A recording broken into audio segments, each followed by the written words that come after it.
Life is a mystery. We don't know what's going to happen from one moment to the next. We don't know whether we're going to be alive or dead. One of our session participants, Merrill Snyder, just had to leave because his sister called him that their mother is transitioning from life to death, and he wanted to be there. She's 97 and a half years old. So we say, oh, well. Oh, well.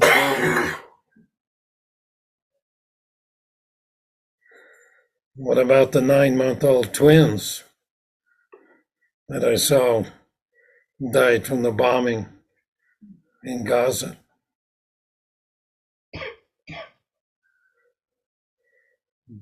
Just down the road here, over on County Line Road, this week there was an accident and somebody was killed. We just don't know.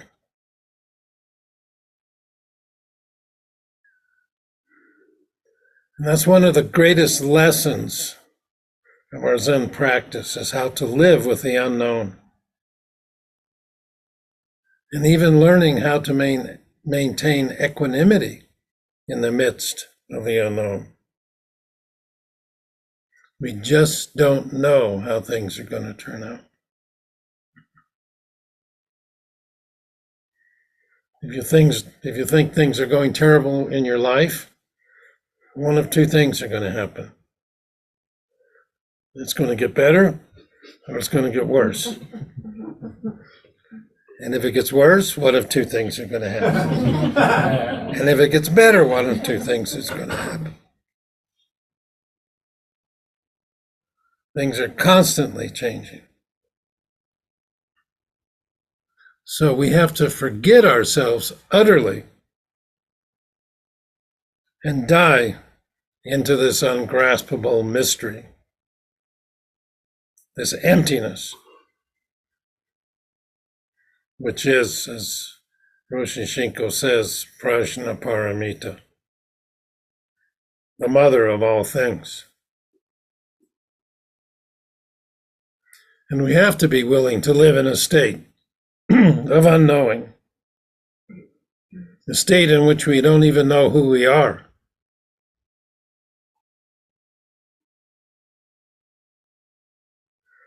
And to live in this state of unknowing is to dwell intimately in the very heart of that ungraspable mystery.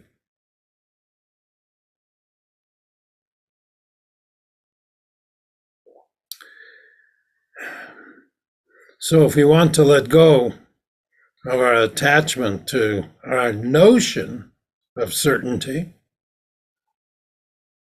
we have to cultivate awareness, courage.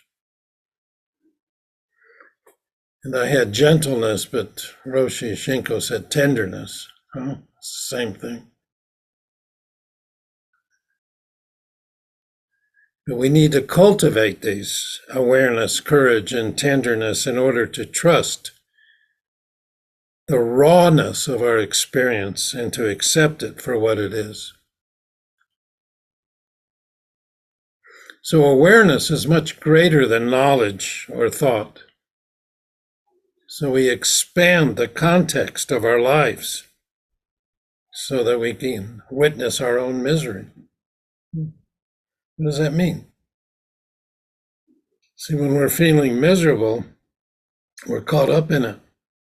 But when we practice Zazen, we feel more expansive, and the misery doesn't cover the whole space. It's just a part of it. And we can use our awareness to notice it without falling into self-pity, self-clinging. And thoughts arise in this larger space created by awareness. And awareness has no quality of good or bad. But if we don't like what we see, we need the courage to expand and connect with it rather than be afraid. The essence of courage is being willing to feel the heart, even in situations that are difficult or painful. And tenderness means to not attack ourselves for going off course. Otherwise, we will not learn from our mistakes. In order to learn from problems, we need to cultivate an acceptance of ourselves. It doesn't mean that we always like what's happening, but we can at least learn from it. And both courage and tenderness are contained in awareness. Courage is the side of awareness that faces life directly.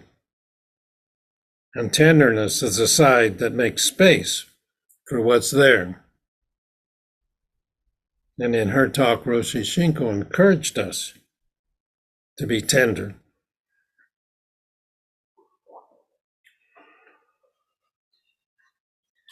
I'm going to quote a couple of paragraphs from Roshi Egyoku, the abbess emeritus of Zen Center Los Angeles, and she's also Roshi Shinko's Inca teacher. And she said that the first of the three tenets of the Zen peacemakers is not knowing. And it can be described as a letting go of fixed ideas about yourself, others, and the universe. Difficult circumstances, political upheaval, the sudden loss of a loved one, or the unexpected termination of your job can make life feel suddenly unstable. But actually, according to the Buddha, things are always unstable. It's just that we have a tendency to live life from a set of unquestioned beliefs that make our lives feel solid. We believe that politics will always operate along the status quo, for instance, or that our children will outlive us, or that our plans for the future will come to fruition. The truth is, once you start to pay careful attention to the nature of life, you'll begin to question all of your beliefs. How can you know what will happen next? You can't. Because the universe, from its tiniest particles to its largest forms, is continually in flux. She continues.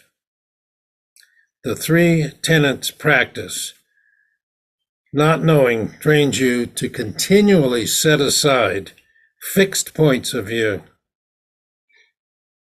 I describe not knowing as a flash of openness or a sudden shift to being present in the moment.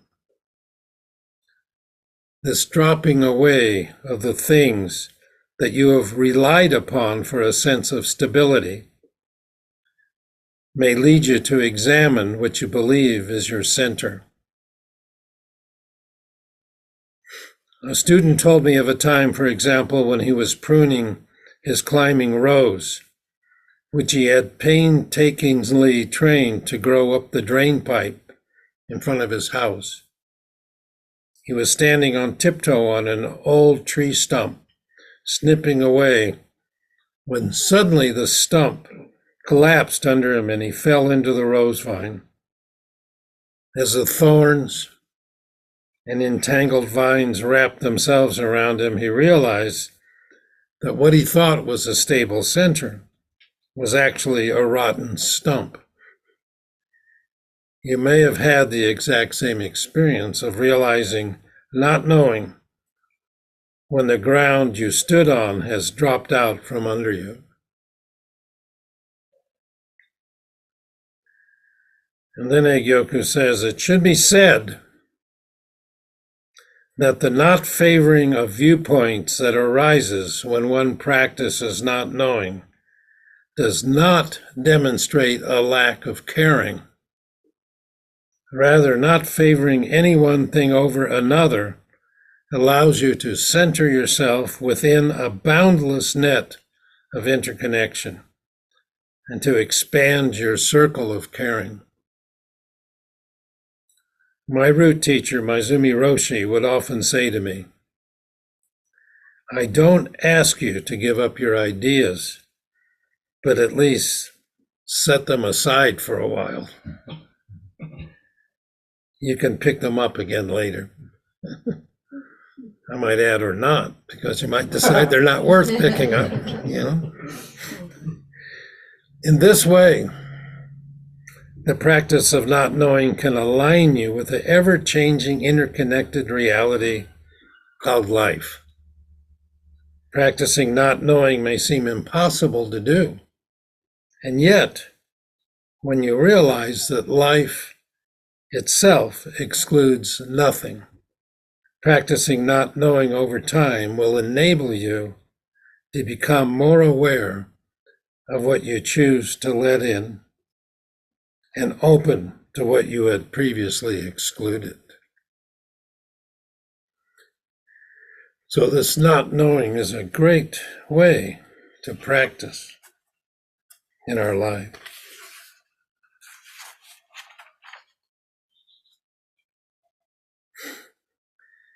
If we know, we struggle to hold on to wishful fantasies and old, outdated formulas for behavior, even though they fail to match either reality or provide much useful direction. And these outdated formulas we hold on to are called our core beliefs that we somehow created over a lifetime, particularly when we were young. If traumatic things happened to us, we made certain decisions and we carry them forward. So we can cling on to these core beliefs, or we can use difficulties in life as opportunities for awakening and bringing forth our finest human qualities, such as awareness, compassion, humor, wisdom, and fearlessness.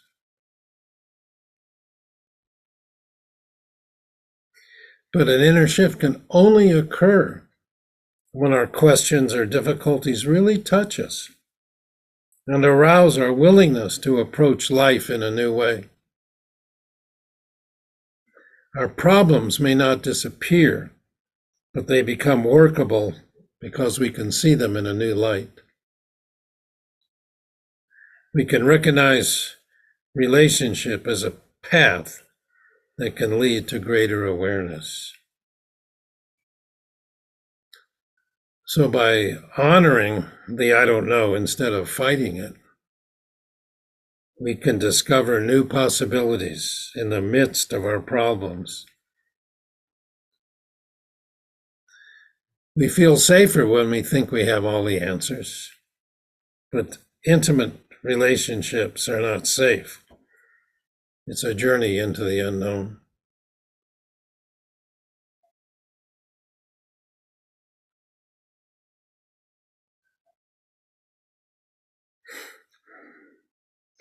There was a monk who asked Master Ikon of Kozenji, has a dog Buddha nature or not? And the master said, yes. And the monk says, have you mastered the Buddha nature or not? And he says, I have not. And the monk said, all sentient beings have Buddha nature. Why is it that you alone have not? And he says, I am not among all sentient beings. He says, if you're not among all sentient beings, are you a Buddha or not? And he says, I'm not a Buddha. He says, what kind of thing are you after all? And he says, I'm not a thing either. Can it be seen and thought of? He said, even if you try to think about it and know it, you are unable to do so. It is therefore called unknowable. So what do we know for sure?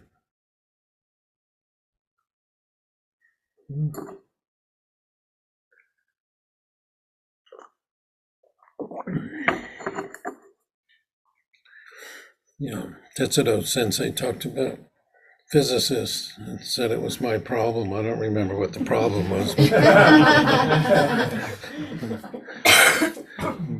But when I was studying physics, I was told that light travels in a straight line. Right?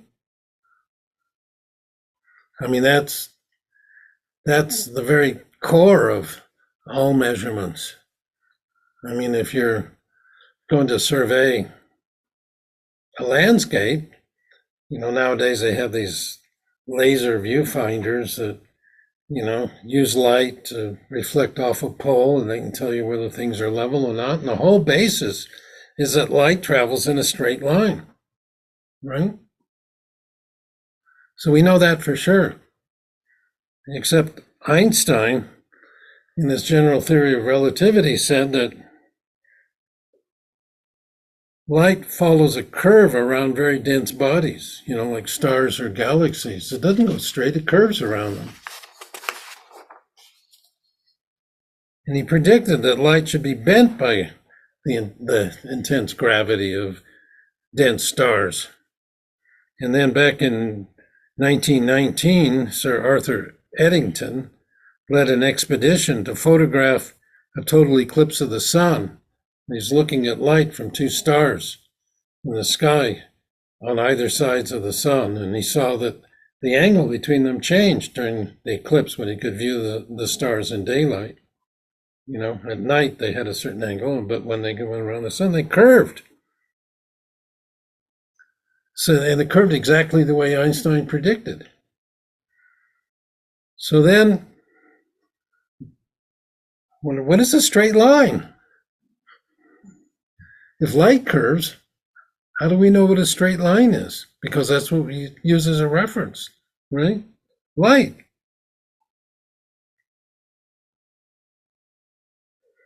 So all we can say that straight is curved, right? That's your problem I was talking about. It's not my problem, it's your problem. So there's a thing called wabi-sabi. It's an ancient and deeply held philosophy closely tied to the Japanese culture. So, wabi-sabi sees the beauty in imperfection, appreciates simplicity, and accepts that change is inevitable. So in traditional Japanese aesthetics, wabi-sabi is a worldview centered on the acceptance of transience and imperfection. The aesthetic is sometimes described as one of appreciating beauty that is imperfect, impermanent, incomplete in nature. And it appears in many Japanese forms of art. So all we could say is that the trajectory of light is wabi-sabi. It's not perfect. It's imperfect and it's impermanent. Yet, it's a standard for straight lines, right? Where straight is curved, or often in Japanese architecture, straight is crooked. Yeah. And that's what our life is. We want it to be straight. But then, we get near a dense body like a star, and suddenly it's not going straight anymore. And that star could be a child, could Could be a spouse, could be a teacher, could be a student. Yeah.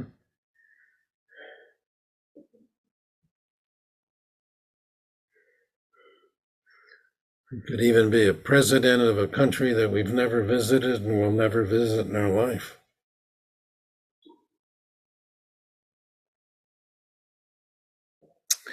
Recently, I read a book by a Zen teacher called Earthland Manuel, who is called The Shamanic Bones of Zen. And she claims that a lot of Zen ritual originated in shamanic practices. And the purpose of shamanic practices is to bring the best qualities out in those who ask for help from the shaman. And she said that everything we do in the Zendo as ritual is analogous to shamanic ritual. So it is a ritual.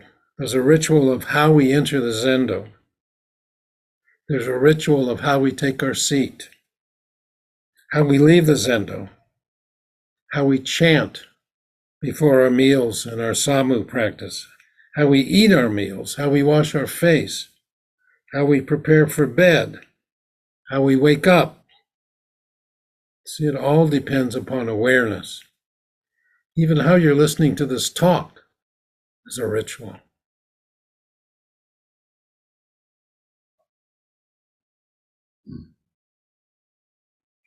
And the rituals bring out the best qualities in each one of us if we really attune ourselves to them.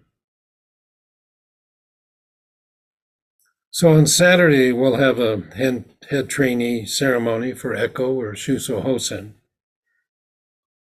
And it's a sacred ritual. It's taken place for centuries.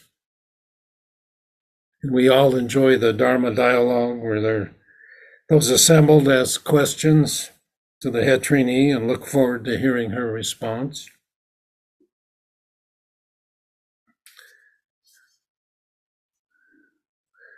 So when I was at the Zen Center of Los Angeles, we had a lot of visiting Japanese monks who would stay in residence with us, and they would see how we did things. And they said that the Shuso Hosen ceremonies in Soto monasteries are completely rehearsed. The whole ritual is rehearsed. It's staged. There are no surprises. The questions are determined beforehand and the answers are determined beforehand. And the elders evaluate the abilities of the head trainee based on his performance, as if it's a null play. And I say his performance because there's no women in the monasteries.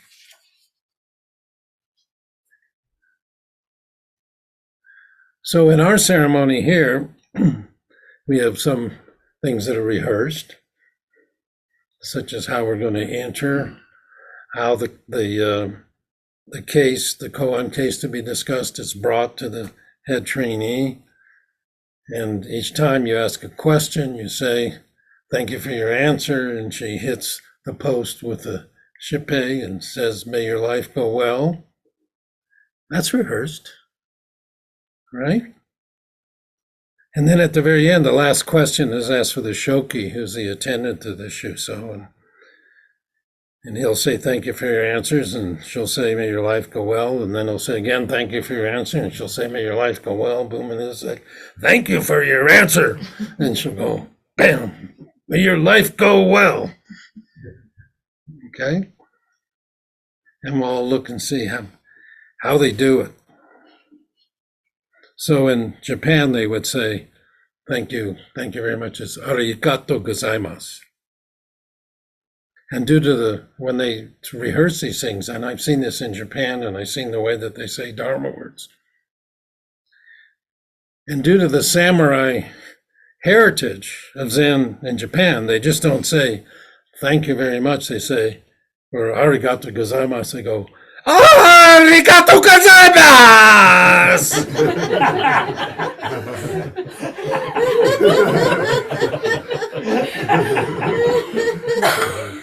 And that's the ritual. That's going to bring everybody to awareness.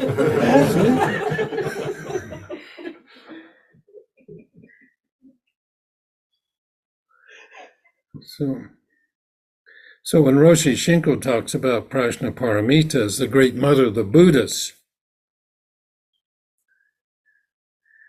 if the Japanese monk embodies Prajnaparamita, how would he respond? See, would it be in that samurai voice that you see in Kurosawa movies? You know, or would he say, arigato gozaimasu? How would it be? And what would bring you to the awareness? What would it be like if the Shuso answers like Snoop Dogg in a Corona beer commercial? Yo, dude, we cool.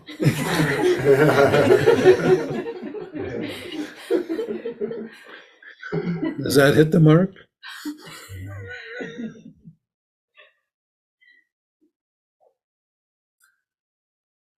So the whole point is when we forget ourselves and we totally put ourselves into it, there's no separation.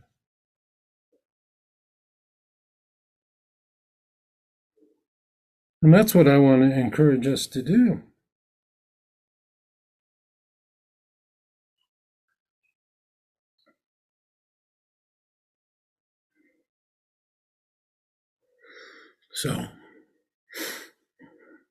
So I hope I'm not scaring Echo, but that's okay. Your life only depends on it.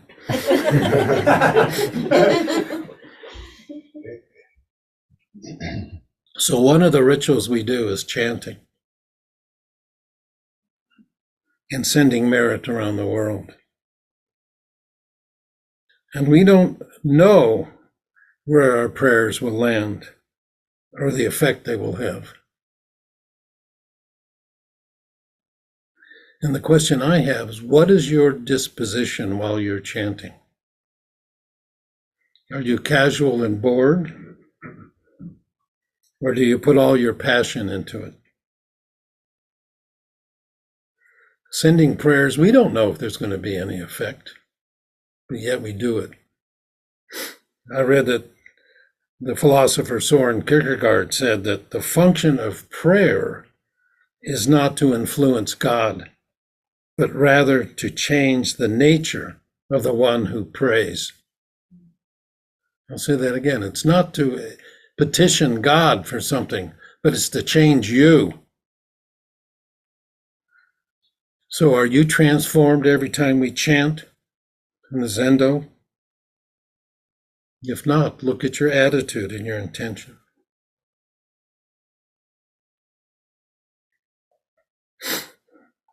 So to practice wholeheartedly in the darkness of not knowing, it requires patience.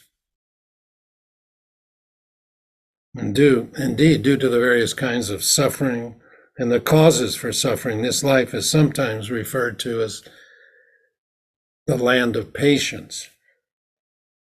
Without being patient, we cannot survive. One of the names of the Buddha is he who is able to be patient. The Buddha says that being patient is one of the best practices we can do. And sometimes when we sit, we get impatient. And if you're really patient, you don't get frustrated. So there are aspects of a bodhisattva called paramitas. And there's a patience paramita. It's called Shanti paramita. And a paramita has a meaning of taking us from the shore of suffering to the shore of enlightenment. Thus, the patience paramita takes us to the other shore through the agency of patience. And all of the paramitas come from prajna paramita, which means wisdom paramita, but beyond that, prajna paramita is the realization, the actualization, the manifestation of emptiness, which is the mother of all the Buddhas, as Roshi Shinko keeps reminding us. So the essence of this paramita of patience is a strength of mind and heart that enable us to face the challenges and difficulties of life without losing our composure and inner tranquility.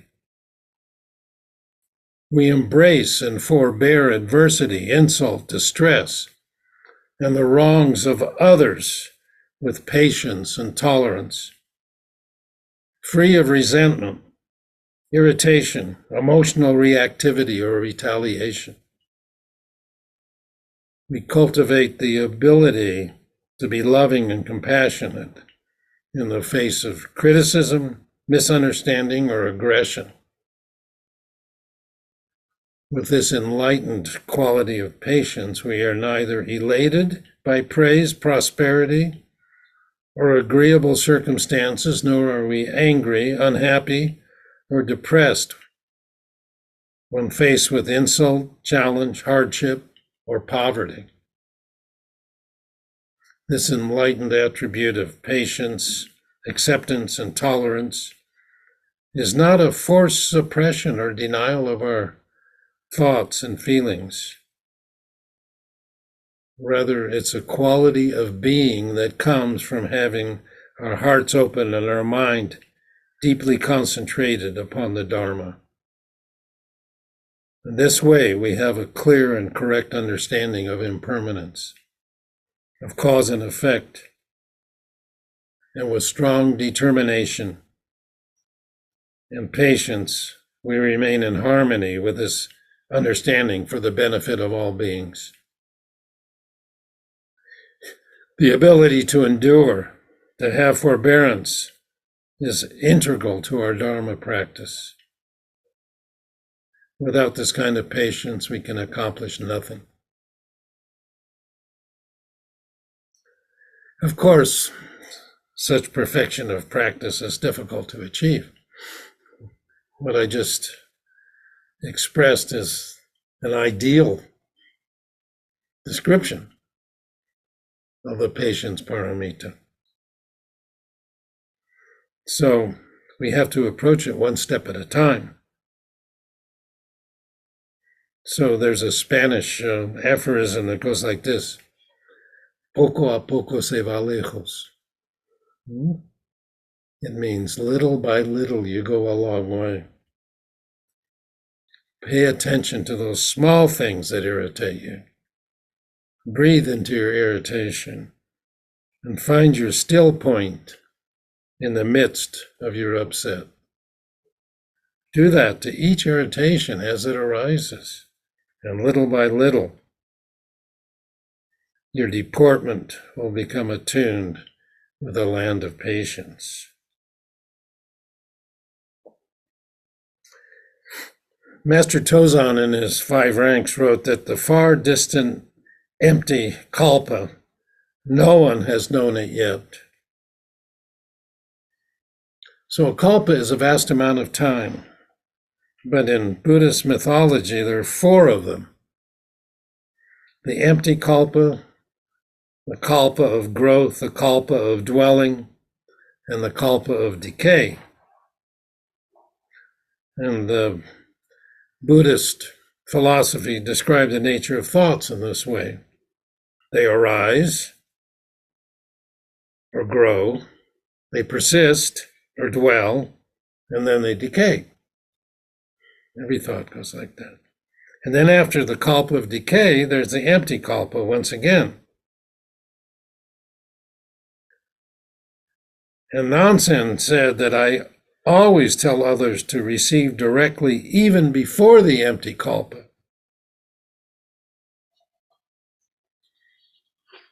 So even though you might intellectually understand something, and you might be able to explain it thoroughly, it does not compare to personally experiencing it once.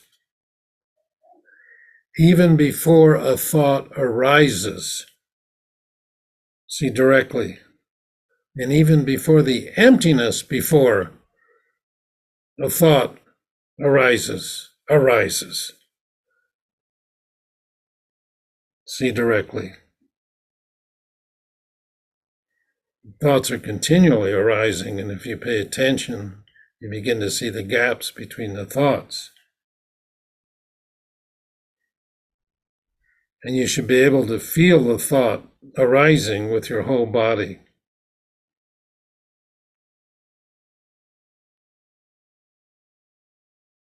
You don't need to engage it. If you don't engage it, it will disappear on its own. In her talk, Roshi Shinko mentioned the case of the 14th ancestor in the transmission of light, or the Denko Roku. When Kabimura Sonja was received by the Naga king, and he was given a wish-fulfilling pearl, and Nagarjuna asked him, "This pearl is the most valuable pearl in the world. Is it form or no form?"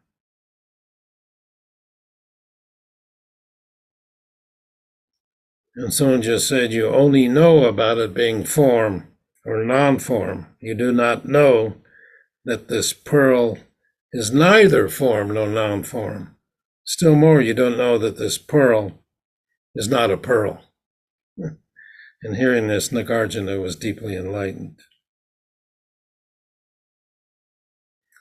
So Kabimura Sonja pointed out at the bottom line that just because we give things a name doesn't mean we know exactly what anything is.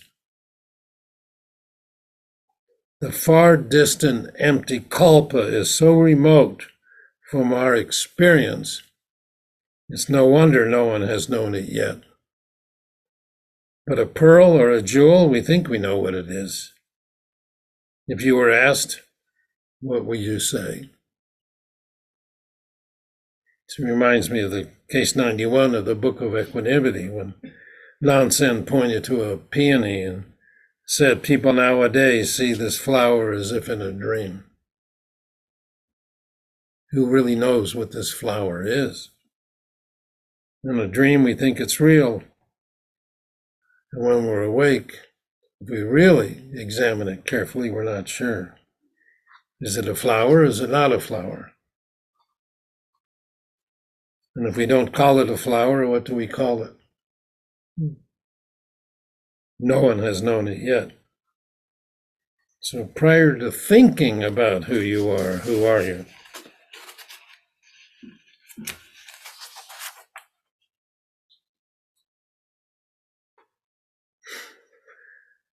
That's what the sixth ancestor said. Prior to thinking good and evil, what is your original face? The self that is prior to the empty kalpa is another way to express Buddha nature, or emptiness. When not a thought has arisen, that's the empty kalpa. And what is it prior to the empty kalpa? See, no one has known it yet. This vast, limitless life that we all share, I don't know it, you don't know it. If we think we can define it, it is no longer vast and limitless. So what is the mind of not knowing? For a person who strives to control everything around them, it's very scary to not know. But what do you really know? So I'm going to appreciate a few lines of affirming trust in heart-mind. And Roshi Shinko also appreciated some lines, as did Tetsudo Sensei. And it says, the part I want to talk about says, if mind does not discriminate, all things as they are one. To go to this mysterious source frees us from all entanglements. So what is this mysterious source? It's a mystery. That's why they call it a mysterious source. It can't be known. It frees us from all entanglements. There are no entanglements because we're in a state of not knowing. When all is seen with great heart, to our self-nature we return. The great heart goes right through all reasons and comparisons. Stop movement and there's no movement. Stop rest and no rest comes instead. When rest and no rest cease to be, then even oneness disappears. This ultimate finality is beyond all laws can't be described. So what's this ultimate finality? Well, what's the ultimate finality? Could be death, right? Ultimate finality. When you chant it, and you see the ultimate finality, what comes up for you? Does death come up? Can't be described. I looked at a few other translations, and it doesn't necessarily mean that we have reached some end point, which is the ultimate finality, you know? Well, we've accomplished everything and we're at the ultimate finality and there's nothing else to accomplish. That's not what it means at all.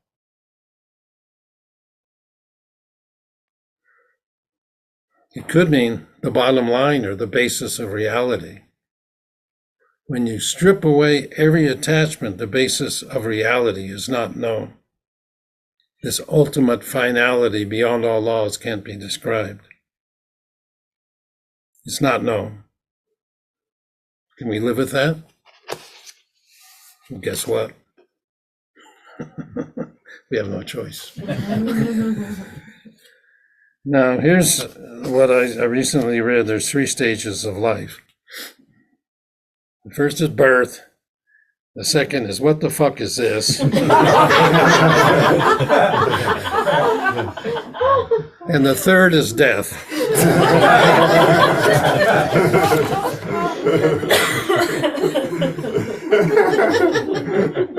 And we're all in the second stage.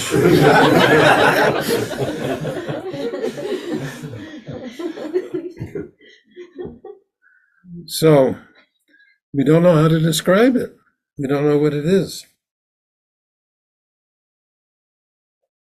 When I studied with Shishin Roshi in London, more than 50 years ago, he and I would go for walks down the street, and his English was terrible, and he would constantly point at things, and he would say, "What is?" And we pointed, "What is?" A bus would go by, and he'd say, "What is?" A pigeon would fly from a ledge on a building. You go, "What is?" We'd stop for a cup of tea, and he'd say, "What is?" And he'd look me directly in the eye, and he'd say, "What is?" It cannot be described. But constantly, if we walk around it, just say, "What is? What is? What is this?" It can't be known, and yet we engage it all the time. So how do we engage it? And as Roshi Shinko said, with tenderness.